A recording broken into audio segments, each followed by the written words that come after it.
You're listening to Keith Engle, the host of TGI Sports Talk on the National Streaming Sports Roku channel. Football season is here, and SeatGeek is my go-to for buying tickets. Now, with SeatGeek, every single ticket is backed with their buyer guarantee. We've all had plans change, and when you can't make it to the big game, SeatGeek has you covered. They're the only ticketer that allows you to return your tickets ahead of the event for credit with SeatGeek swaps. So when things come up, I know that my tickets won't go to waste. So what are you waiting for? Download the SeatGeek app to maximize your possibilities and shop live events with confidence. Good evening, everybody. Well, Keith Engle here for TGI Sports Talk's College Football Huddle. How's everybody doing tonight? It is great to be here. And as usual, week 12 doesn't let us down. Week 11, week 12, week 13. I don't know what it is anymore. The week 0 thing throws me off. It does not let us down again. How many teams lose? Indiana, Bama, Ole Miss, BYU, Colorado. All teams in now, some of them out. Some of them not of the team of the college football playoff. Oh my God, guys, it is amazing. Anybody, and I'll be talking about this more. Anybody who's not in favor of a 12-team playoff needs their head examined. If you said the regular season is meaningless because we're letting 12 teams in a playoff, regular season's never meant more.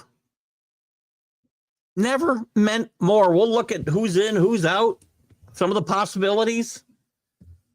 Still some crazy things can happen.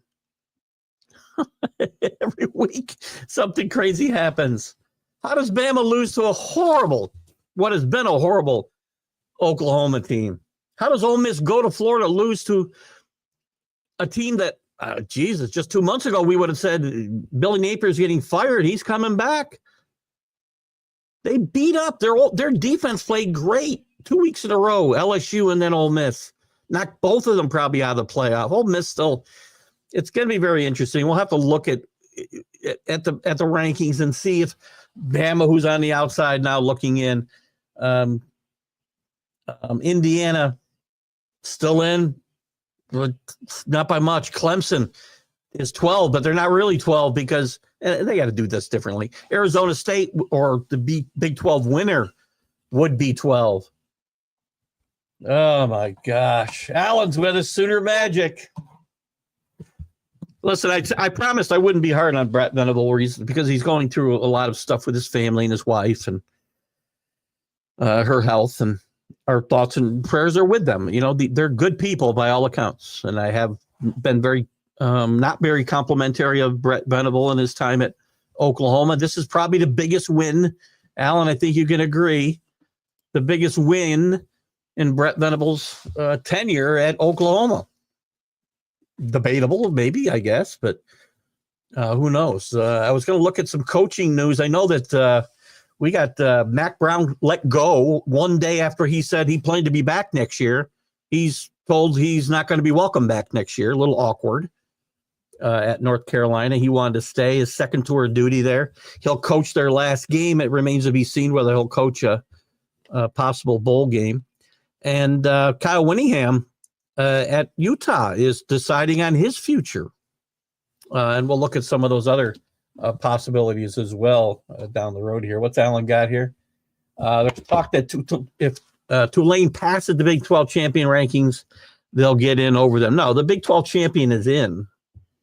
There's no way the Big 12 champion does not get in. They could get in and get a bye in the first round. I mean, Boise State right now would have a bye in the first round of the playoff. They'd be number 4, and it's possible Tulane could pass the Big 12. Again, and maybe I'm misreading what you're writing here, Alan. To be clear, the Big 12 champion cannot be left out of the playoff. All 4 major conferences are guaranteed playoff spot, the winner of of those conferences are guaranteed a spot. The highest ranked group of 5 is Boise State right now. Could be Tulane, as you mentioned, still. If they beat Army in the AAC championship game, they'd be guaranteed a spot. The highest ranked group of 5 team right now, that's between Boise State and Tulane. I guess you could make an argument Army's still alive even after getting blown out by Notre Dame last week. But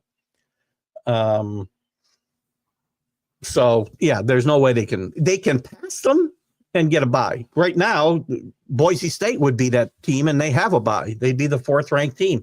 You can't look at the rankings. Right now, Clemson's not in the playoff. The Big 12 champion is in. They're not ranked in the top 12. They really should do it by seedings, and you wouldn't have this type of confusion. I hate this.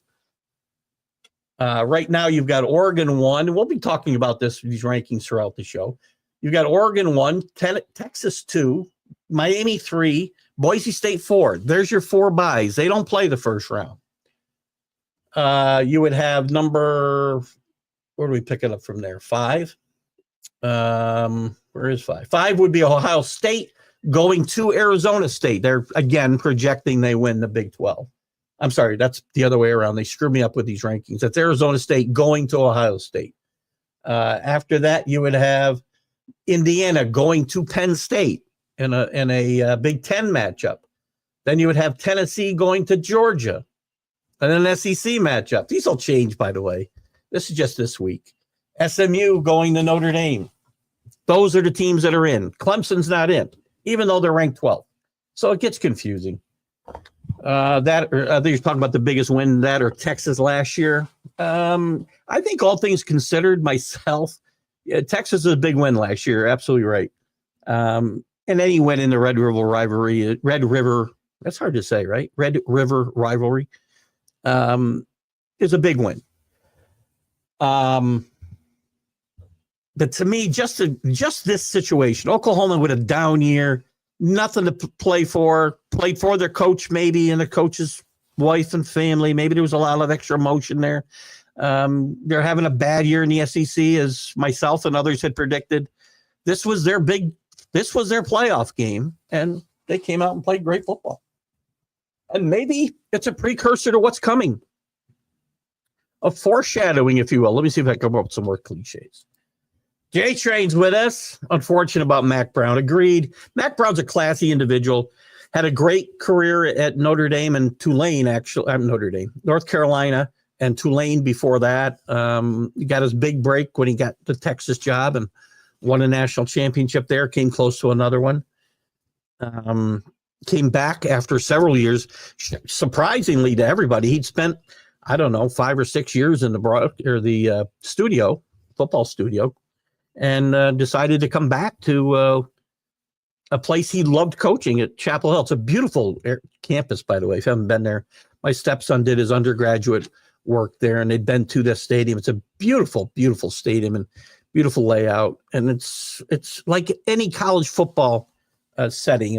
Or most college football settings. And it's a wonderful place to go see football. A lot of fun. So, Brown, he did have a wonderful career for sure. And he's done. He's 73 years old. He's not going to coach somewhere else. But it's a little awkward for him. He wants to come back. They don't want him back. And it was looking like this pretty much since, they lost to James Madison 70-50 or something. They could never since Mac Brown came back, he had some great recruiting classes. He had some really good quarterbacks. Sam Howell was a really good college quarterback. Drake May, we all know about Drake May and what he's doing now in the NFL. We're hopefully about to do for some of us. He's had some great offensive teams at North Carolina this second time around. Defense, he could not get going. And he tried everything. I mean, he's had about 4 different coordinators since he's been back, and it's just not worked out. And pretty much since that James Madison game, it's been, the handwriting's been on the wall. That's what I thought, but many analysts are making it sound like the Big 12 could miss, which makes no sense. And there is no sense to it. So if they're saying that, they're wrong. If they're probably talking about the fact that they, one of the Power 4 conferences wouldn't get a bye. Because again, Alan, right now, they wouldn't as the standings are today. Boise State would have that 4th seed and get the bye. And there's also some controversy because, Ohio State at 5 might have an easier path, say, than Oregon at 1 if it stayed this way. Again, this is all just conjecture. Because these rankings will change again next week. But Ohio State said they're going to win. I would think, they'd be big favorites against Arizona State. They'd go to Boise State and get to play them on a neutral field, while Oregon's going to get Georgia, Tennessee on a neutral field. So you can see where there's some quirky things going on with the playoff. Let's look at the other matchup. I mean, I guess you could say the same thing. Well, not necessarily. Texas could get SMU or Notre Dame at home. Miami would get Penn State or Indiana. A lot of talk now, too, about reseeding, not this year, but in coming years, potentially reseeding the tournament once they get to those quarterfinals, so that you wouldn't have a scenario like right now we would have if Oregon finished 1, Ohio State finished 5, and I guess all the teams in between them finished that way as well. Boise State would have or Ohio State, I should say, would have an easier matchup against Boise State, theoretically, on a neutral field than Oregon would have against either Georgia or Tennessee. Also, by the way, and let me get to a couple more comics, and I want to get into a few more things. Tulane has drastically changed for the better the past few years. And by the way, Willie Fritz, the guy who really put that program back on the map before this year, is gone. The coach has gone to Houston this year. So they've done this with a new coaching staff. And the coach at Tulane, by the way, I believe at one point was up for the UAB job that went to Trent Dilfer. You see, he may have made out okay, right? But they have drastically changed for the better. They played the Cotton Bowl just a couple of years ago. Tulane's had a very, very good football program for the last half dozen years, really, for the most part.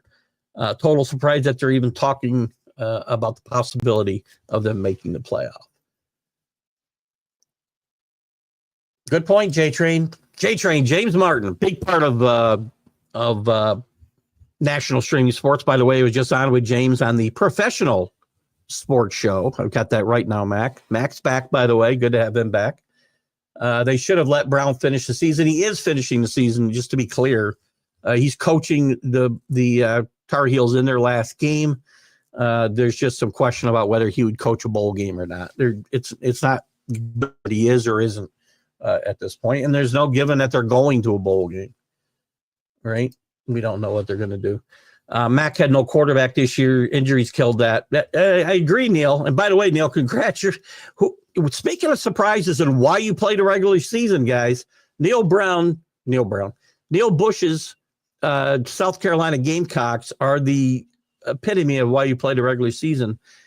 This is a team that nobody was talking about. Shane Bieber's a great coach. I've said that on the show over and over and over again. Bit of a disappointment last year. Moving on with a new quarterback as Rattler was drafted. They've done a great job. They've won some big games. They've got as many top 25 team wins as my Hurricanes, as many top 25 wins as Arizona State. Well, maybe not Arizona State. We have to look, but as a lot of these teams vying for a playoff spot. Great job. I got to disagree. Yes, he had no quarterback. I don't disagree with that, Neil. But he's had two good quarterbacks. Never did better than a 5-loss season since he's come back. Had a lot of preseason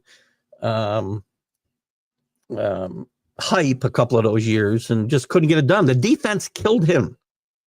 Quarterbacks don't play defense. Quarterbacks don't give up 70 points a game. He's brought in Gene Chizik last year to try to fix it. That didn't work. I think he's had 4 different coordinators since he's been there. And again, listen, that all falls on the head coach. You can't be giving up 70 points a game. But you are right, no quarterback. And again, congratulations, Neil, to your well, no congratulations yet. Big game against Clemson this weekend, right? This is a game that, I mean, it's not win or get in, but it's lose and go home. The loser of this game is not getting in. Well, Clemson could still get in. This brings up an interesting scenario. Clemson loses to South Carolina this week. Miami loses to Syracuse.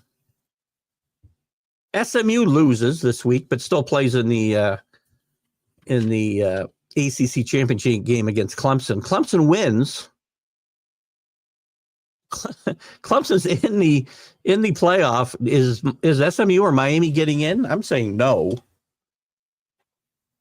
A lot of things got to happen. I think it's Miami against SMU in that ACC championship game. And I will tell you right now, despite the colors I'm wearing, SMU is a better football team, all-around football team than Miami is right now. So that would be quite a game, I think, to watch.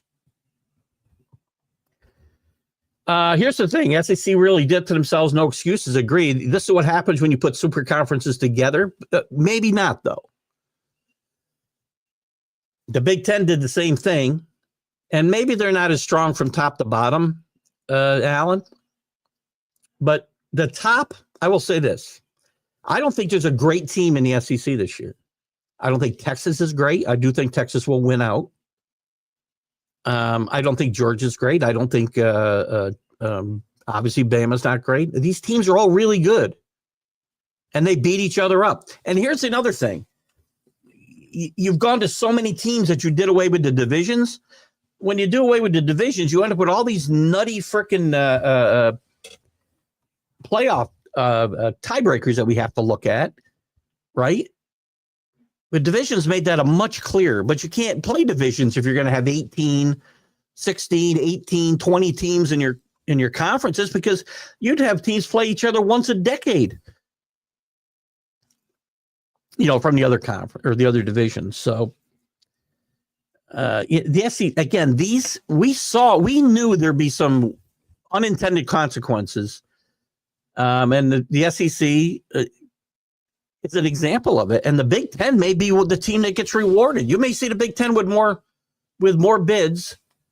And right now you would, right? You've got 1, 2, 3 from, if it ended like it is today, and it will not. You've got 1, 2, 3 from the SEC and 4 from the Big Ten. And 2 from the ACC. Don't count Clemson. They're not in. But yeah, they've cannibalized themselves for sure. Clemson SEC game it's not a play-in game, but it's a play-out game for sure. Clemson loses. Well, I can't say again. I just said it wasn't. It's not the game. I mean, when you think about it, it's an important game. The loser, it's a bigger game for South Carolina than Clemson. Let's put it that way. By the way, 20 games. I counted up 20 games with playoff implications this week. If we didn't have a 12-team playoff, we'd be talking about 3 games. 20 games, roughly, have playoff implications this week. This is not one of the smaller ones. South Carolina can't lose. South Carolina loses, they're out. Clemson loses, they can still have a path to the ACC championship game. They need help, but they could still get in. They're not getting in at large if they lose. And I don't think either one of these teams is guaranteed of getting in. So it's a play-in game of sorts, Alan. But, we're still going to see a lot of stuff happen. I think you might have posted this before I said it, Alan. I've said for the last 3-4 weeks or longer, longer. Miami's got problems on defense, huge problems on defense.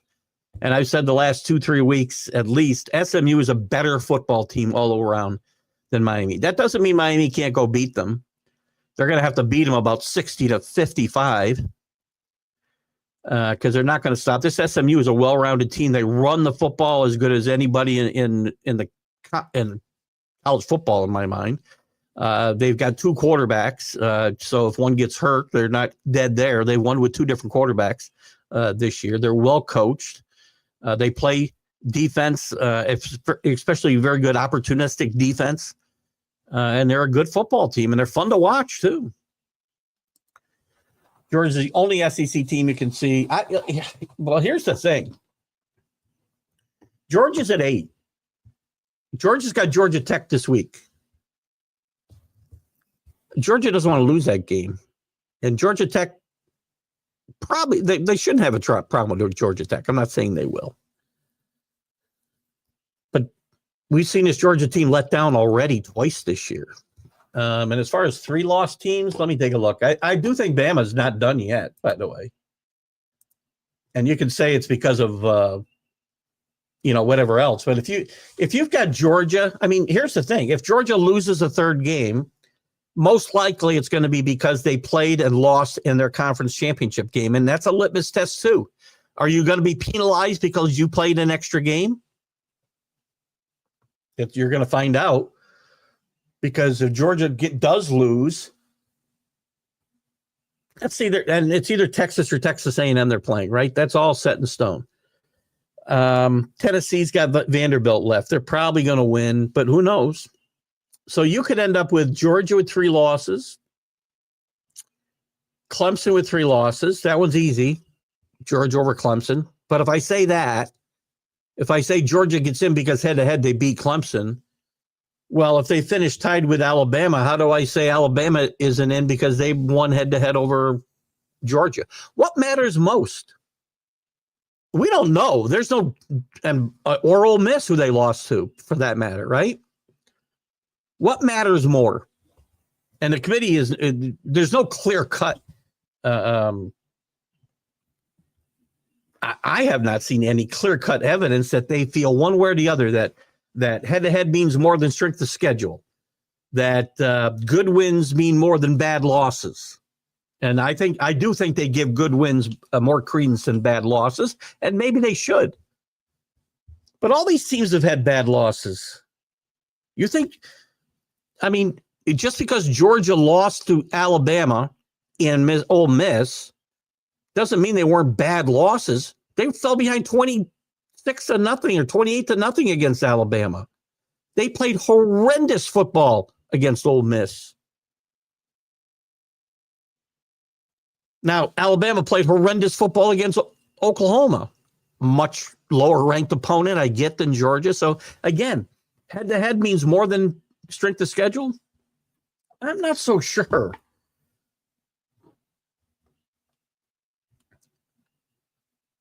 And it's a 3-loss. Are you going to put a 3-loss Georgia team in over a 1-loss Indiana team? This committee is not likely to do that, by the way. This committee is more likely to look at, they may give one game, not 2. So if Indiana finishes with 1 loss, and maybe them losing to Ohio State was the best thing that could have happened to them because they can't get into a Big Ten championship game and get beat badly again and end up with 2 losses. And now you've only got maybe that 1 loss differential between Georgia or Tennessee or whoever might have that be that 3-loss team.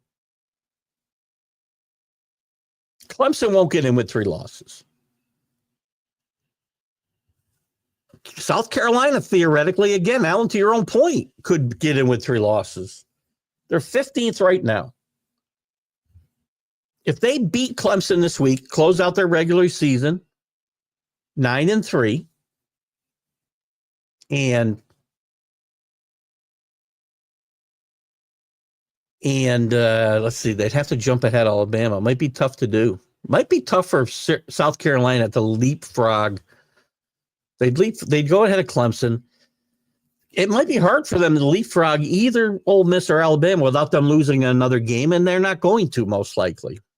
It'll be very hard for them to leapfrog their way in. You've only got Arizona State at 16 and Tulane at 17 with a chance to leapfrog all these teams. And Tulane's only got to leapfrog Boise State, which is still possible, by the way. Boise State's got going to have a tough matchup against Vegas, most likely in the Mountain West championship game. Right? This is going to be an exciting finish. Now, I've been saying all along that Notre Dame couldn't afford another loss. I think Notre Dame getting us up to 5 has been huge because now if they were to lose a close game to USC, who's not very good. He's going to be able to drop them to 11 or 12 and not get beat up that bad. Well, maybe they want to drop them to 11 because at 12 they might get pushed out if Arizona State doesn't leap their way into the top 12. I think they will. I would think all these teams are safe now, no matter what. Oregon, Ohio State, Texas, Penn State is safe because they can't lose a conference championship game to hurt them. Notre Dame's probably safe. That might be it. 5 teams out of 12 are safe. I can see a scenario where Miami's out.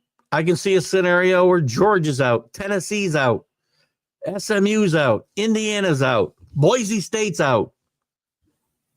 You got 7 teams on the cusp still. I think they're done, though. I think they're done, though, because I think Auburn is winning yard. Well, that would solve that. It'd be over. And the game, I believe, is in Auburn, correct? By the way, this is not a huge indictment of Kalen DeBoer.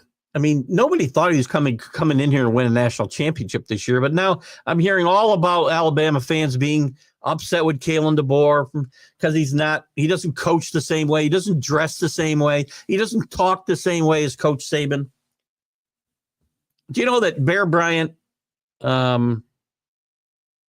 want to say Bear Bryant, Coach Saban, and Gene Stallings, the three most successful coaches in Bama history, all lost at least 5 games in their first season at Alabama.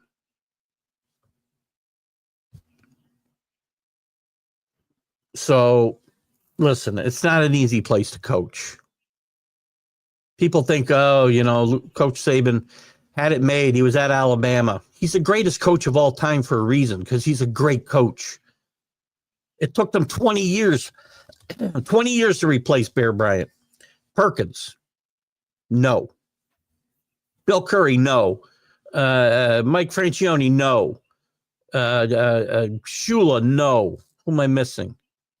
I'm missing somebody else. Du Bois, no. It's hard to be the guy that follows the guy. Kalen DeBoer will be fine. Give him a pass. Now, that said, if they beat Auburn this week, and that win's not going to do a lot for them, by the way, for them to get in, forget about Boise State, because if Boise State fell out, somebody else is going to pass them.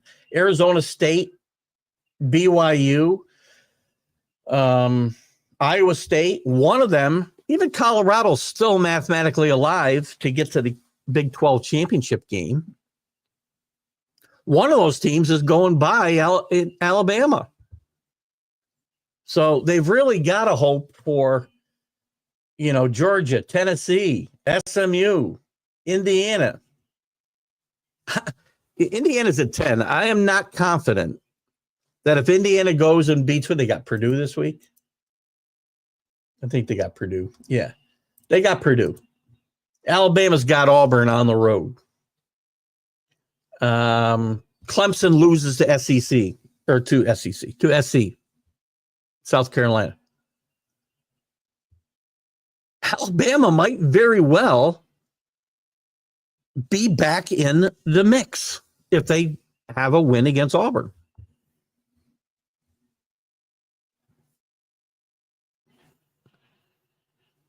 It's going to be tough, though, because, again, they can't pass Clemson. If Clemson were to beat SMU in the ACC championship game, it's going to be very hard. The math doesn't work very well for Alabama, I can say. But there are scenarios where they get in. They'll need help. Good evening, Dave Guyette. Good to have you with us, by the way. I'll be up in Syracuse to watch your Orangemen hopefully get beat by the... But listen, that's a scenario right there. Miami goes to Syracuse, should beat them, but this is an 8-3 football team. This isn't the Little Sisters of the Poor. They've got an offense. If McCord And they've got an offense, and Miami's got no defense. You're liable to see a huge shootout in the old Carrier Dome. I don't know what we call it now, the JDR or I don't know, JMC something dome. But we'll be there to watch this game at 3:30 Saturday. If Miami loses to Syracuse and Bama beats Auburn, Miami could very well fall out of the top 12. Alabama could jump back in. But again, just being at 12 may not guarantee you anything because you've got that Big 12 team sitting behind you to knock you out. I'm not so sure the committee's going to let Indiana sit there at 10. Indiana better show some style points against Purdue. They don't win this game by 40 or better. It could be ugly. It could be bad for Indiana. So there's still some things. It's not as unclear, but every game, I'm going to go through some games here in a second. Alan says every Alabama fan I've talked to expects a national championship appearance at the very least, spoiled to a T. Well, again, not without reason. How many national championships they won since in the Saban era? 6. I get spoiled. I'm spoiled as a fan of a certain team. Not on the collegiate level. You earn getting spoiled, by the way. But it doesn't mean you ought to be chasing a coach out of town after a year because you don't like the way he dresses and you don't like the way he talks. Kalen DeBoer is a really good football coach. I think he will be in the better half of Alabama football coaches. I think he ends up, he's not going to be Coach Saban or Coach Bryant, but he could be in that level below him at like Gene Stallings. He's not going to be Perkins or Shula or Du Bois or Bill Curry. Bill Curry's a fine guy. I hate to put him in that class. I think I missed something up here, didn't I? The committee makes, they say they do. They say they do. The litmus test will come if Georgia, well, it's not going to matter. Oregon, Ohio State, right? They're not falling out. That isn't going to matter. That'll affect seeding and nothing else. Miami, SMU, the loser will have a test there, whether that team actually makes the playoff that loses. Georgia against Texas or Texas A&M. If Georgia were to lose, again, that litmus test gets put into play, whether they will do what they say and they will give. Again, I've talked about a couple things. What do they give the most credence to? And I left out that part, Alan. Thank you. Thank you for bringing that up. Does making the championship game and losing mean more than having the same record or a head-to-head matchup, let's say? So again, what gets the most weight? Getting to a championship game and losing. That's one. Sorry, just my finger. Head-to-head matchups. Strength of schedule. What else did I leave out? Good wins, bad losses. What of these things matter more than the others? And they have given an indication that making championship games will be taken into consideration. So we'll find out if Miami and SMU go into this game ranked, where they are, 6-9, 6-8, whatever. Will the losers still be in the field? Same with Georgia. Big Ten won't matter because they're 1-2 and likely to remain there. Again, look at all these games, though, this weekend that matter. I got to look at my predictions, by the way, how I thought this would go. Every game matters. Texas A&M matters huge. Ole Miss, Mississippi State. Not as big, but still matters. Michigan, Ohio State. Yes, it matters. It always matters, but it has playoff implications, at least seeding. Georgia Tech. If Georgia loses to Georgia Tech, forget about it. They got to win the Big Ten to get in. Everything else we just talked about wouldn't matter. Notre Dame and USC. SC Clemson, bigger than you would think. Bama and Auburn, again, bigger than it might be. Arizona State. Huge implications in a rivalry game. Washington, Oregon, and not quite so much. Memphis and Tulane, a huge game this weekend. Oregon State, Boise State. Oklahoma State, I think that's Oklahoma State, Colorado. Oklahoma State, no wins in conference. How's that even possible? Tennessee, Vandy, huge. Maryland, Penn State. Penn State, I said they're in. They better be careful. Don't go lose to Maryland. Cal, SMU. Cal's played good football at times this year. Purdue, Indiana. K-State, Iowa State. UNLV, Nevada, and BYU, and whoever I wrote down here. Not sure they're playing. We'll see who they play. I'll take a look in a second. All these games have implications on the playoff in one way, shape, or form. Would that be the case if this was a 14 playoff? We'd be talking about like 3 games. I said hi to you. I said hi to that. There's J Train. Alabama fans remind me of professional football teams. The Patriots are spoiled. I just admitted I was spoiled, James. Thank you. And I wear it proudly. We earned the right to be spoiled in my mind. I'm a spoiled Yankee fan, same way. One World Series since 2003. I'm sorry, one World Series victory. One World Series victory since 2001. No, 2000. Not good enough. When you root for teams that are really good, I know this is probably, a very spoiled attitude. I'm a very spoiled individual, so I think we've earned the right to expect better. So anyway, it's not all about me, as much as I like to make it about me. They want to win immediately. I agree. 3 losses is still less than your LSU team right now, whom Bama beat. And I've also had this opinion about LSU fans a little bit, and I don't mean this as a tit for tat, James. I really don't. But I've always felt, I've always felt that LSU fans expected too much from their team. I always thought they expected to be Alabama. That's why I thought Kelly would fail there. Maybe why he has, I don't know. I think they expect too much in LSU. I don't know that they expect too much in Bama, because you expect to win when you get used to winning.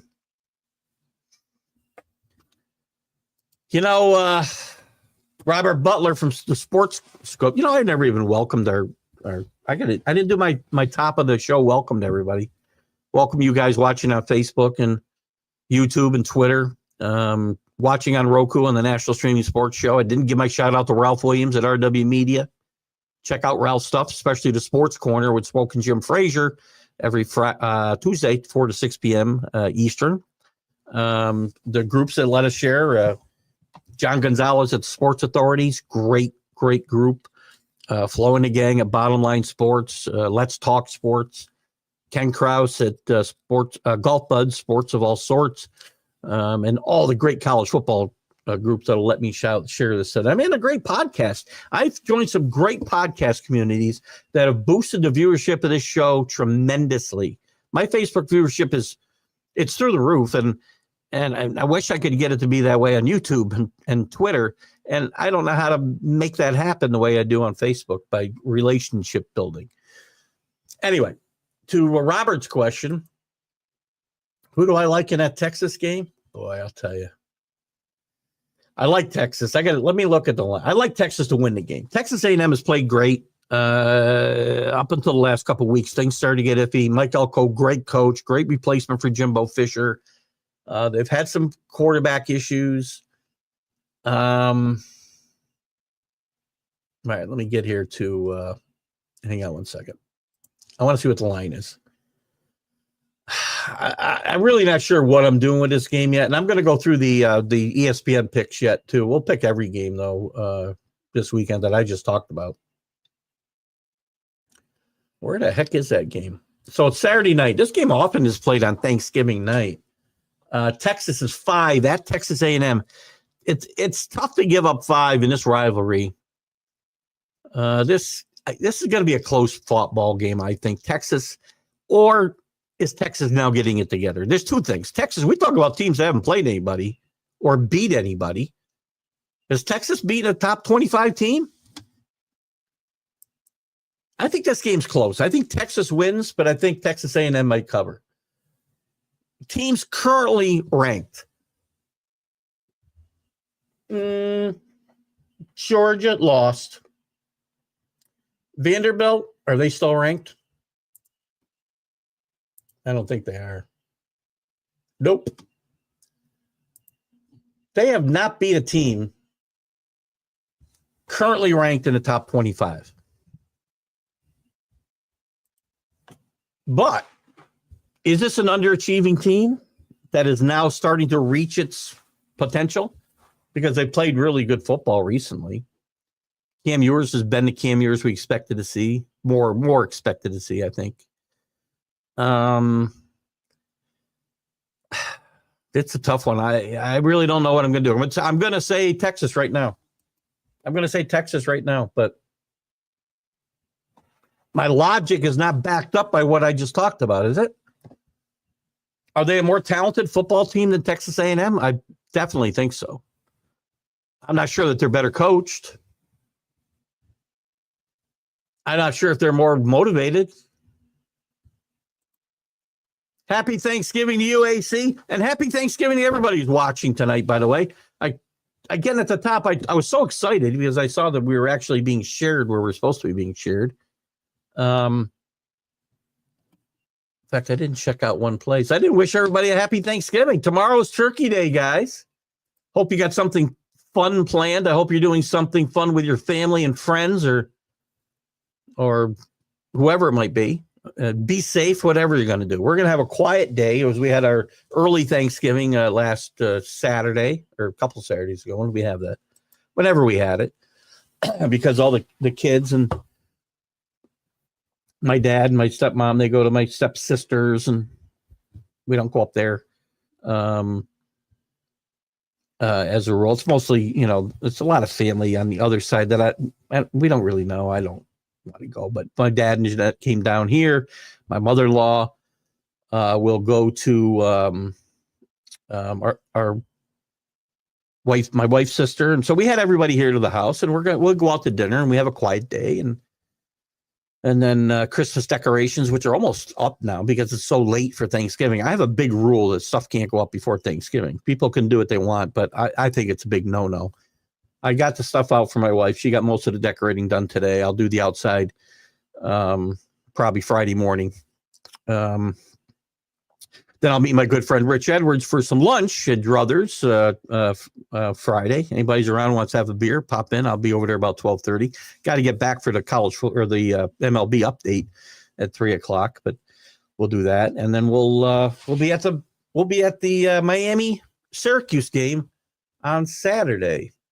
So anyway, happy Turkey Day. Happy night before Turkey Day. Be safe if you're going out and doing something fun. Good point. I don't know, it could be any number of things I made a good point about, Robert.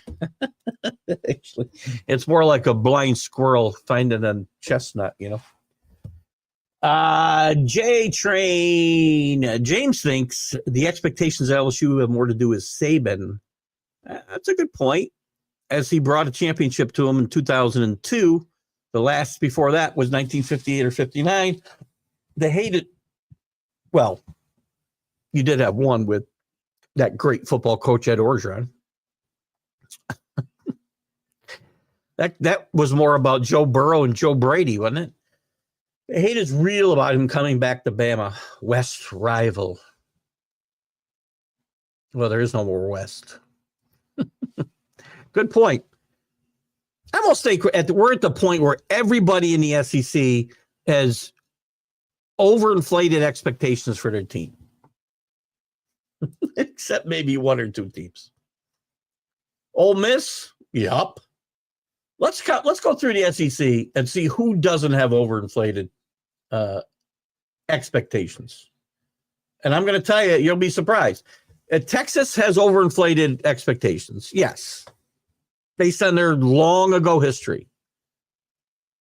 Georgia has overinflated expectations every year. It's a great football program. Kirby Smart's done a good thing to make them the Alabama of, the 20 20s, if you will. But it's not like this is, when you talk about blue blood programs, is Georgia on the same level as Texas or Alabama or USC? I don't think so. I don't mean that as disrespect, Rick, either. Kirby Smart's a great football coach. Vince Dooley was a great football coach. Won one national championship. Well, Vince Dooley, 2 for Kirby. Recent history. And again, I'm not picking on you. Miami, out of the SEC, overinflated expectations. People think they're a football blue blood. They're not. Miami had a 20-year run from 82, 83, I guess, to 2004, where they were a great program, won a boatload of national championships. They were irrelevant before, and they've been irrelevant mostly after, except for a year here and there. Who else is over? Texas A&M, definitely. Tennessee, definitely overinflated expectations. South Carolina, probably not. They probably have a inferiority complex. And maybe when Coach Visor was there, the old ball coach, maybe they had some overinflated expectations. Alabama has overinflated expectations that I think are okay. They should have them. LSU, I think, does. Missouri, probably not, but maybe so the last couple of years. Ole Miss, absolutely they have it. A couple of times in the last few decades when Eli Manning was there, and definitely during this Lane Kiffin run. Florida, another team. This isn't a blue blood. They had a really great 10-year run under Steve Spurrier. Before that, they were not a football power. They were not a football power in between Spurrier and Meyer. And they had a 5 or 6 year run under Meyer. That is it.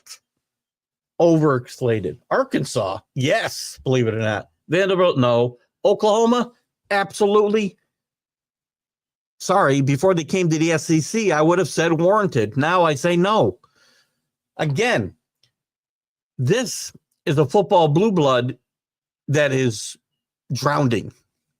And should have drowning. Sorry, my wife probably just shivered. Drowning, not drowning, drowning.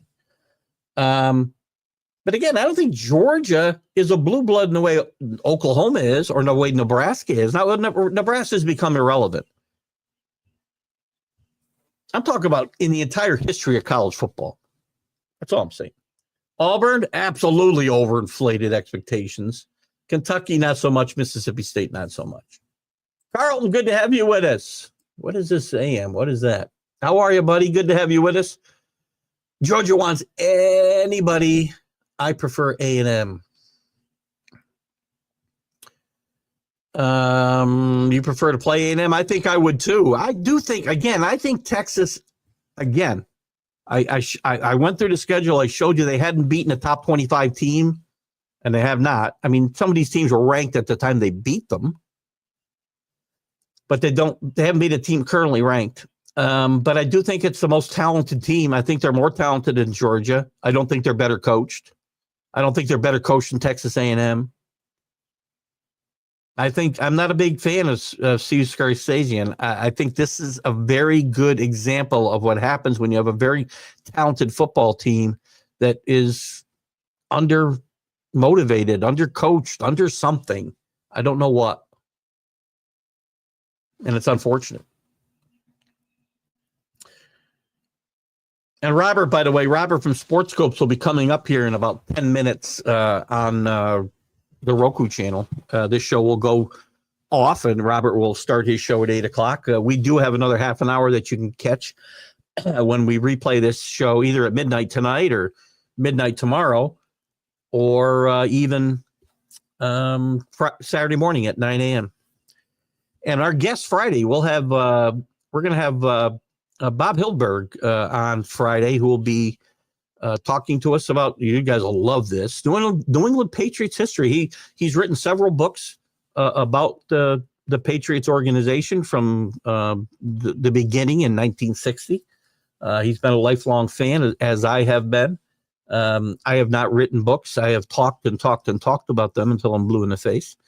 And we'll have Bob on to talk about some of the trials and tribulations of the Patriots, as well as some of the good stuff. And in 2 weeks, by the way, we'll have Billy Sample on, former Yankee, former Brave, former Ranger, very good Major League Baseball outfielder. So some things to look forward to. Happy Thanksgiving to you, Carlton. Good to have you, as I said, with us all the time, my friend. Glad to have you with us. NBA. Are you an NBA? What is that? Is that your moniker, NBA, or as in, I don't even know what it stands for now that I think about it. I went to Perth, so you got to forgive me. Dallas by 14 tomorrow. Yeah. We'll stick, especially if we got to talk about Dallas and the Giants, we'll certainly stick to college football tonight. Some bad football tomorrow afternoon, guys. I'm sorry. I apologize. I didn't do the schedule.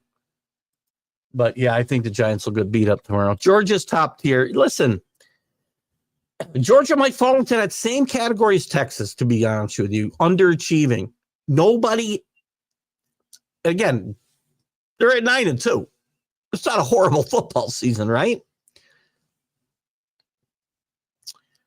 But you still feel like something's lacking. Carson Beck has not been that good. They've struggled to win games they should never struggle to win. Now, I understand. They won 2 of the last 3 national championships. They've spent a boatload of talent is gone to the NFL, and they keep funneling new guys back in. But at some point, things slow down, a.k.a. look at Alabama. I think this is still a good football team. I agree, Carl, and I'm really not knocking Georgia because they're well coached. I think Kirby Smart might be the best coach in America today.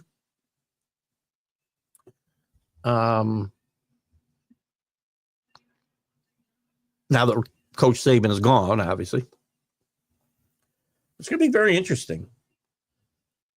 We talked about these games. I'm going to get into some games here before. I guess I'm going to go into let's go into the ESPN and you guys put some comments up while I'm doing this if you like, and we'll continue to talk. We got other stuff we can talk about. We can talk about the coaching carousel. I haven't compared my rankings to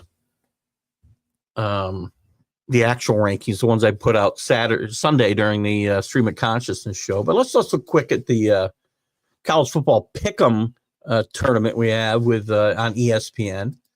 We get 10 games that ESPN chooses for us. We'll look at the rest of these games here in a little bit too. Last week, look at that. Keith was number 1 with 8 out of 10 last week. Good job, Keith. Beamer Ball, Neil Bush was second with 6, tied with Rick, or a resident Bulldog fan at 6. Then we had we had 2 at 50, which is the Sports Nuts. I still haven't got the Sports Nuts. I know he pays attention to this show, but he hasn't come forward. And we have a generic ESPN guy who I have no idea who it is. He had 5 last week as well. Poppy's picks had 3, and then Paul had 3. Paul's been struggling a little bit. The overall standings are tightening up. The generic ESPN fan is at 79. The Sports Nuts at 77. Yours truly and Beamer Ball now tied at 75. And then we fall all the way back to Rick at 69 with just a couple of weeks left. Paul's at 65. And then Poppy's at 58. Probably missed some. No, that doesn't look like he missed picks on that one. Maybe a couple. And then Scott Kobe, who has been only in and out. We hope Scott's doing okay, going through some health issues. We see him from time to time, and we always wish him the best. And Danny Fuller, I hope Danny's all right. Danny, we're not seeing Danny tonight. I saw something on Danny's Facebook page from a friend, or he was tagged somewhere. Danny, if you're doing, I hope you're doing okay, buddy. Don't know what's going on with you, but we wish you the best, whatever it might be. Chris F. Grave, and I don't see Chris or Paul with us tonight either. So if either one of you guys chat with Danny, please send him my best. I sent him a message the other day, didn't hear back. No big deal. I just hope he's doing okay.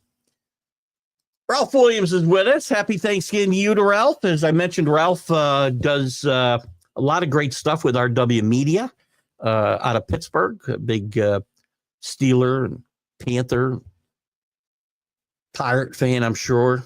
But Ralph also has a national footprint, and he does the show we push for him all the time is the Sports Corner that he does from 4 to 6 p.m. Eastern every Tuesday with Smoking Jim Frazier.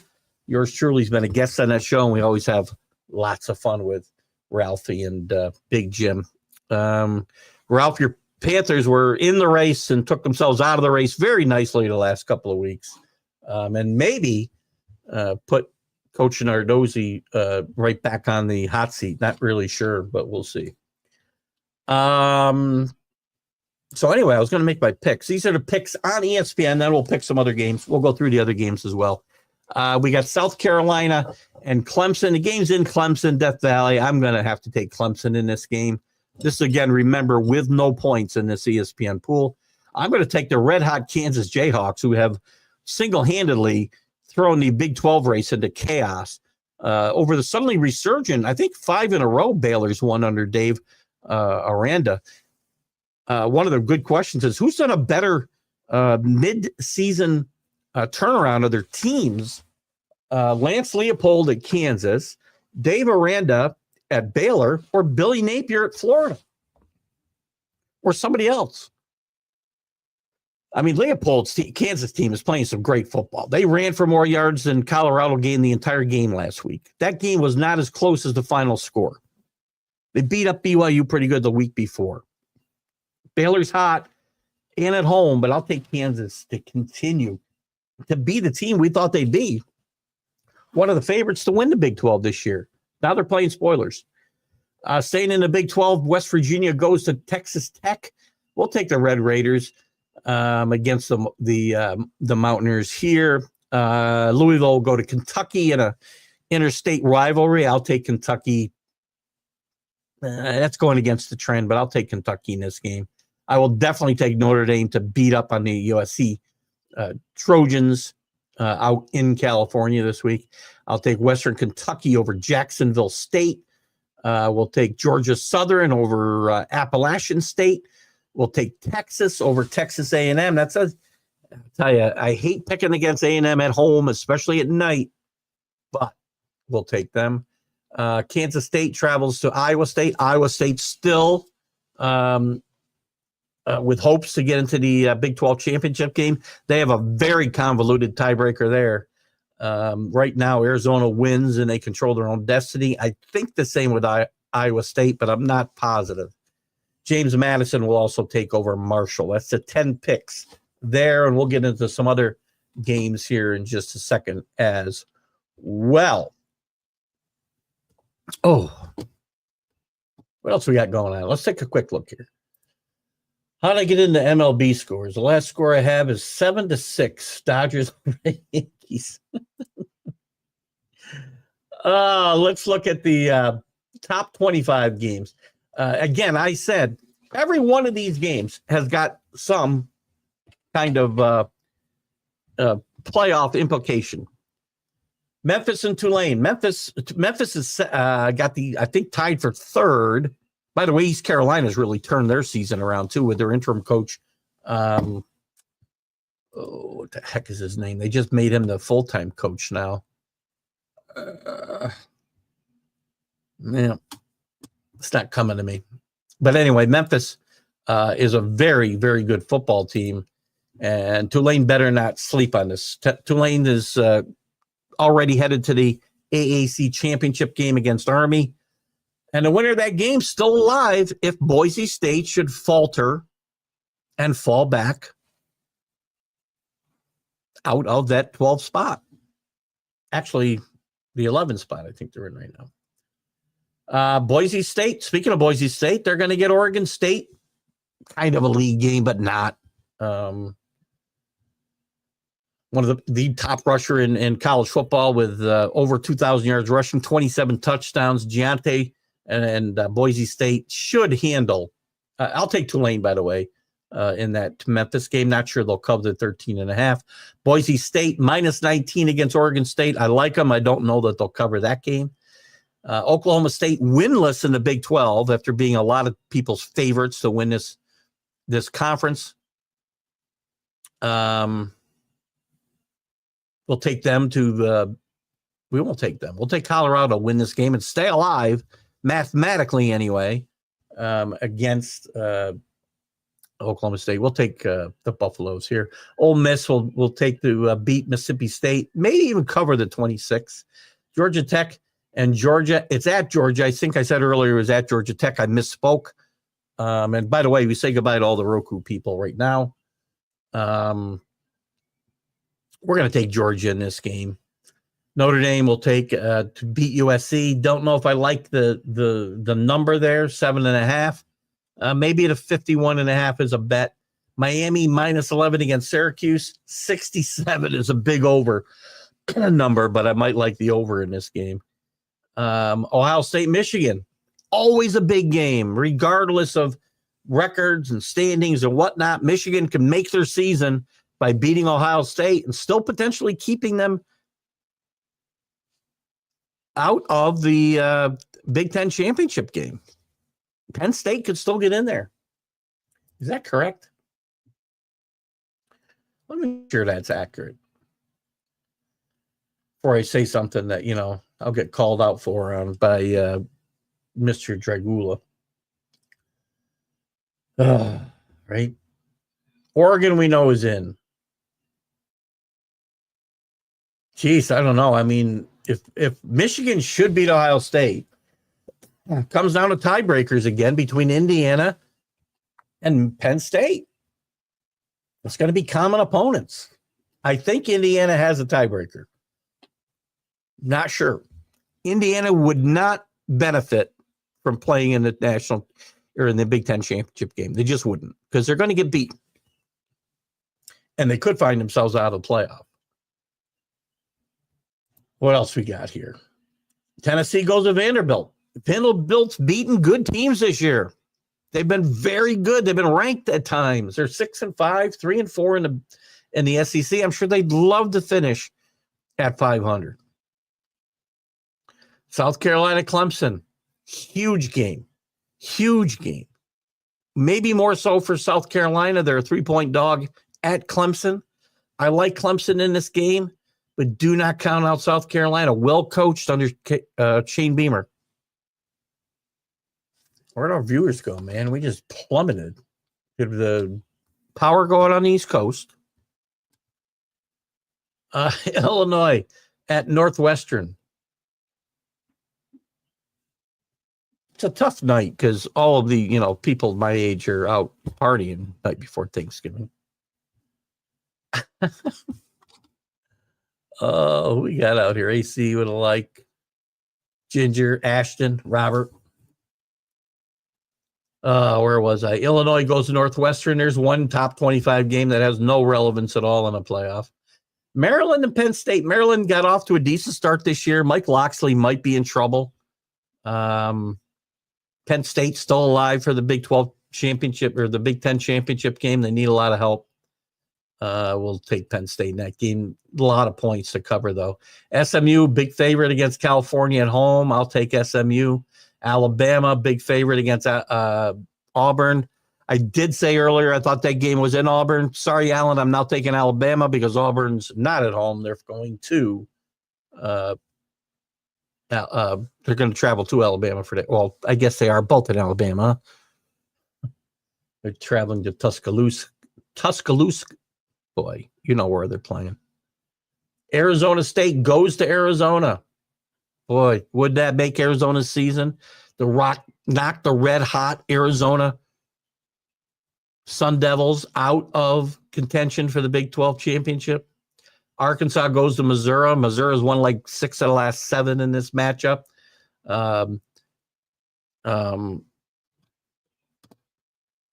I would think that Sam Pittman would want to win this game badly to finish at 500. I think he'll be back for another year here at Arkansas, but one never knows. Purdue goes to Indiana. Indiana needs style points here badly. Washington at Oregon. Oregon should take care of business there, although it is a bit of a heated rivalry over the last, who knows how long, couple decades maybe in the old Pac-12.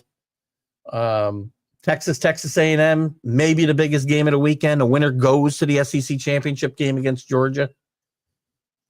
Kansas State, Iowa State, again, big implications for the Big 12 championship. Nevada, UNLV. Vegas, I do believe, is now, I think they've wrapped up let me take a look.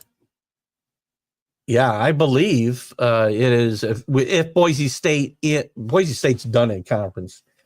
If Vegas wins this week, I believe it's a rematch in the Mountain West Championship game, Boise State and UNLV, which gives hope to Tulane, probably more so than Army, of potentially still getting into that championship game. Vegas is ranked 22 right now. Army's 19. Tulane's around 16. Where are they? Let's do this with let me do it with the 22. My bad. Army fell out of the rankings. My bad. They were still in the AP rankings.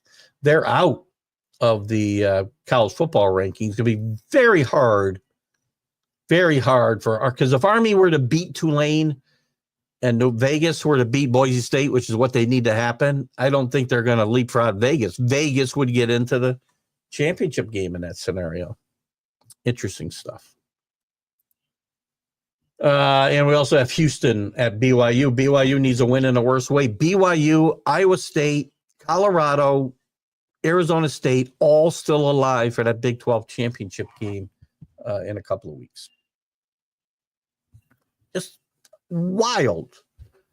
So we've got these games this week. We've got the championship games coming up, I think, next week, don't we? Let me see.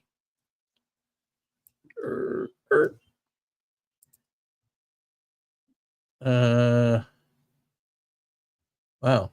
Is there no college football next week? December. Oh, that's this weekend. So next weekend. Oh, I see. So Army, Navy. Wow. Oh, I guess that week 15 would be the championship game weekend. So I'm not sure why I'm only seeing one game there, but that would be that game. Then week 16, we've got Army, Navy. They stand alone. Then we start the playoffs and the other bowl games, of which there are way too many still. And who's going to watch those games when you've got, real college football playoffs, to talk about? We're going to get to a little bit of mailbag chatter in a second. I wanted to look at one thing. College football. Hold on. Oh, football coaches. I wanted to look at hot seats. That's what we want. Who's on a hot seat? Billy Napier's safe, I think, right now. Who's on the hottest seats? Mac Brown, we said, just got fired, so he's out. Ryan Walters at Purdue, big trouble. Neil Brown, I think Neil Brown era is about to end in West Virginia. Dave Aranda, I think, has saved his job at Baylor. Gus Malzahn, I think you will see this is a very disappointing 4-5 a season for UCF. I think Gus Malzahn will be out of UCF after this year. Sam Pittman, we talked about a few minutes ago, I think he'll be out. And chances are Kyle Whittingham, who's the winningest coach in Utah history, he's not in favor of danger of getting fired, but there's a lot of speculation about his future and whether he will stick around longer in Utah or retire. Great coach, one of the underrated coaches in college football. Guys who will be on the hot. These guys are probably safe this year, but next year they better start turning things around. Hugh Freeze, who I like a lot at Auburn, like Mike Loxley, I think he's in trouble this year, much less next year. Brett Venable, we've talked about. I think the win over Alabama last week probably saved his job for the short term. Next year, things have got to be different in his second year in the SEC. This is not a good move. I've said it all along. Not a really good move for Oklahoma coming east to the SEC. Lincoln Riley, time for him to get it going to USC, or he will be on the hot seat. Sharon Moore gets a mulligan this year. We'll need to get it together. Mike Norvell, again, he's going to need to make some big staff changes probably and have a really good transfer portal. Much better than this year. Bringing in DJ was a bad move to be the quarterback there. And going to have to change things. Or, sorry, takey outie. Let's check the mailbag a little bit. Again, we talked about, this was a question that came up, was a 5 seed better than a better position than a college football number 1 seed? When you look at what I just talked about, Oregon, no,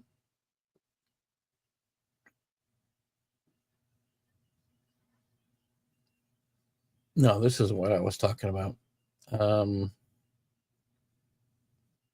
Yeah, in this situation that we have right now, and the way the actual projections are from the committee, Ohio State would get Boise State in the second round at a neutral site, and Oregon would get the Georgia-Tennessee winner. I mean, you could make an argument. I mean, you don't want to play an extra game, I know that, but who's got a better quarterfinal match? I think they may need to consider reseeding next year come that second round. We talked about that already. We already talked about this topic a little bit. Each of Bear Bryant, Gene Stallings, and Nick Saban, all who have statues outside of Bryant-Denny Stadium, each had 4 or more losses in his first season. And in the other group, there's Ray Perkins, Bill Curry, Mike Du Bois, Dennis Francione, and Mike Shula, none of which have statues, but at least have 1 season of double-digit wins. So each one of those teams had at least 1 good season at Alabama, no sustained success. Gene Stallings, Nick Saban, Bear Bryant all won at least 1 national championship. That's Gene Stallings. And Gene Stallings was a Bear Bryant disciple, played for him at Texas A&M. With all the stuff that we talked about with DeBoer and the unhappiness of the fan base in Alabama, which bucket is he more likely to fall into? And I feel like there should be 3 buckets. I think there should be Bear Bryant, Nick Saban, which right now there's no danger of him reaching that bucket. Could happen, but there's a long ways to go. Gene Stallings is in a different bucket in my mind, above Ray Perkins, Bill Curry, Mike Du Bois, Francione, and Shula. I think, and you got your top tier, your middle tier, which is just Gene Stallings, and then the rest. He's much more likely to fall into the Gene Stallings category than either of the other 2 in my mind. He's a good football coach. He'll win a national championship at least at Alabama. If Clemson wins, I brought up this question earlier. If Clemson wins the ACC, in which Miami would need to lose to Syracuse this weekend, but loses on Saturday to the Gamecocks. So Clemson and Miami both lose this weekend, but Clemson beats SMU for the championship. What happens to South Carolina, SMU, and Miami? That is a chaotic situation that the committee would have to deal with. If these things all happen, South Carolina would have it would seem to have a pretty strong at-large case if that were the circumstance, right? With potentially 3 top 25 wins, Clemson, Missouri, and Texas A&M, including the champion of a major conference in Clemson, and no horrible losses. Their only losses were Alabama, Ole Miss, and LSU. The question is, who does it get to replace? Indiana is probably the team at most danger on that bubble, I would say. Tennessee can't afford a loss to Vanderbilt. SMU, again, putting that conference championship appearance theory that Alan brought up, that the committee has said that's important. Well, that could get put to the test here in this type of scenario.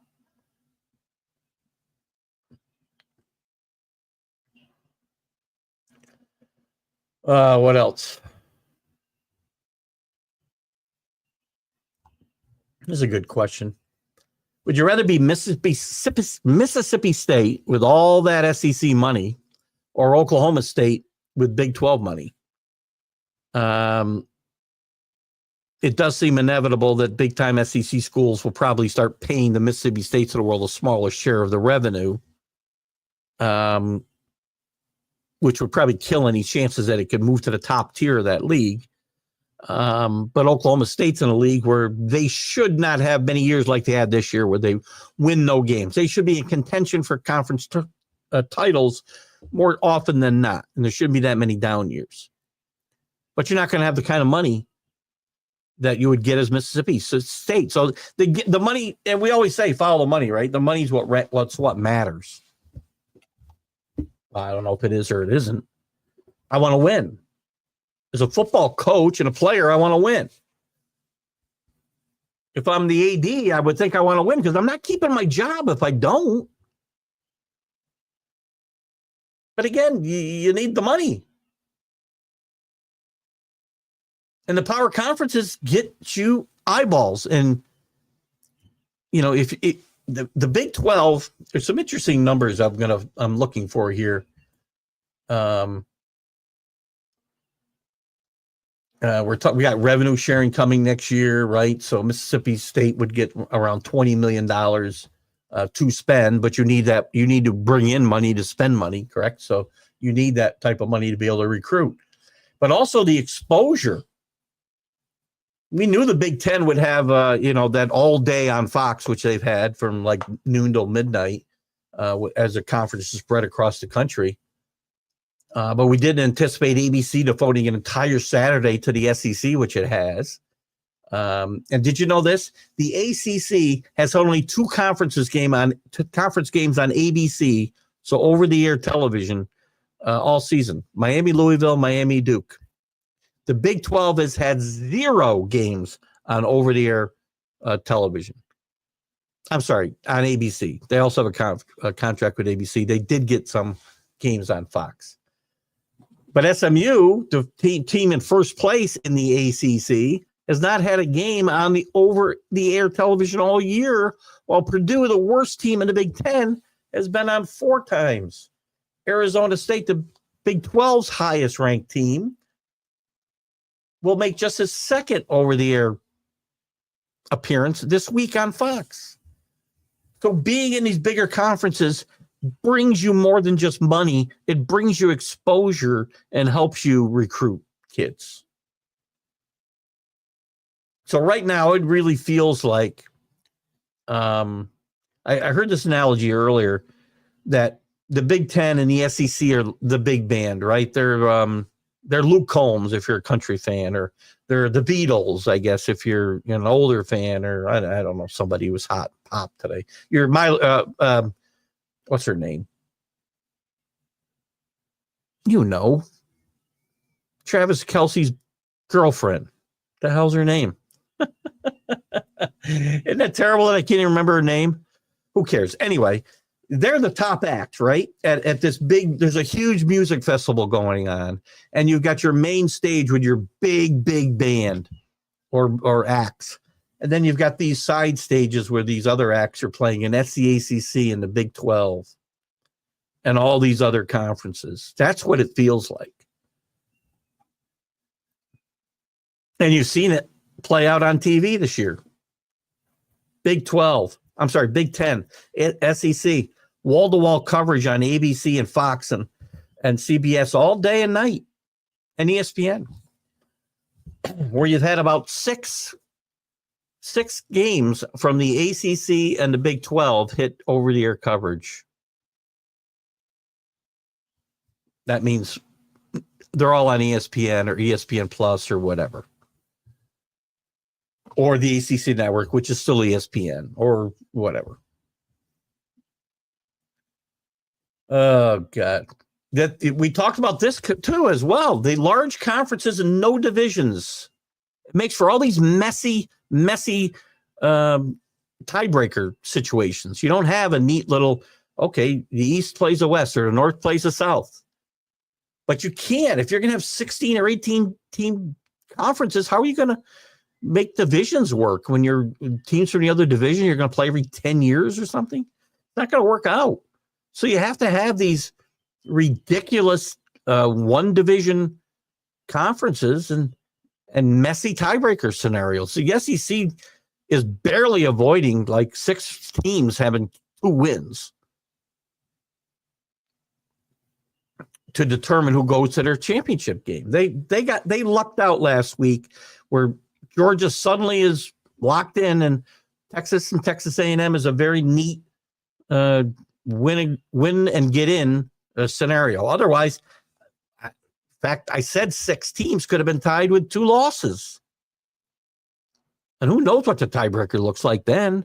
You make it very hard for the fans to know what's going on without help, including me, by the way. We talked about, not knowing what the committee time we got here. Well, we're going to go another 5 minutes or so. We talked about not knowing whether the committee puts the most weight into the best records, good wins or bad losses, or strength of schedule, head-to-head, conference championship appearances. We don't know what weighs the most. So hypothetically, if an independent team were scheduled to schedule 12 top 25 teams, that's so say UConn. There's only 3 independents, by the way. Notre Dame. Let's say it's Notre Dame to make it even more interesting. They schedule 12 top 25 teams, and they have to stay in the top 25 all year, by the way. Could they get into the playoff? And they lose 6 games, by the way. So they only win half their games. Could they get into the playoff based on the fact that they would have 6 losses, but none? I'm sorry, they would have 6 losses. They'd all be quality losses, meaning they lost to ranked teams. And they'd also have more quality wins than any other team. I mean, based on some of the criteria the committee puts out there, theoretically, they should get consideration when they have 6 teams, 6 wins over top 25 teams. Nobody else would be close. But this committee's never going to consider that. We talked about this one here. Coach, what coach is the most gets the prize for best midseason turnaround? Lance Leopold, Billy Napier, Dave Aranda. I think it's Napier. Napier was getting fired. He had the toughest schedule in the country. Georgia may be past that. But those 2 definitely had the toughest schedule in the country. All of Florida's losses are the top 25 teams. And they've got quality wins over LSU, over Ole Miss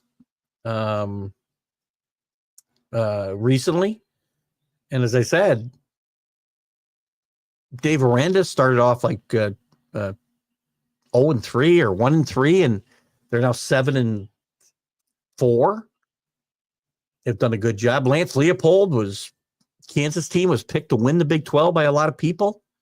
He's turned that around and he turned the whole division into chaos the last few weeks with wins over BYU and then Colorado. And he gets to continue that this week. But we don't want to leave out East Carolina's Blake Carroll. He did get the job. He was the interim coach named when the team was 3-4 on October 20th. They won 4 straight, and they are now tied for 3rd in the AAC, behind only Tulane and Army.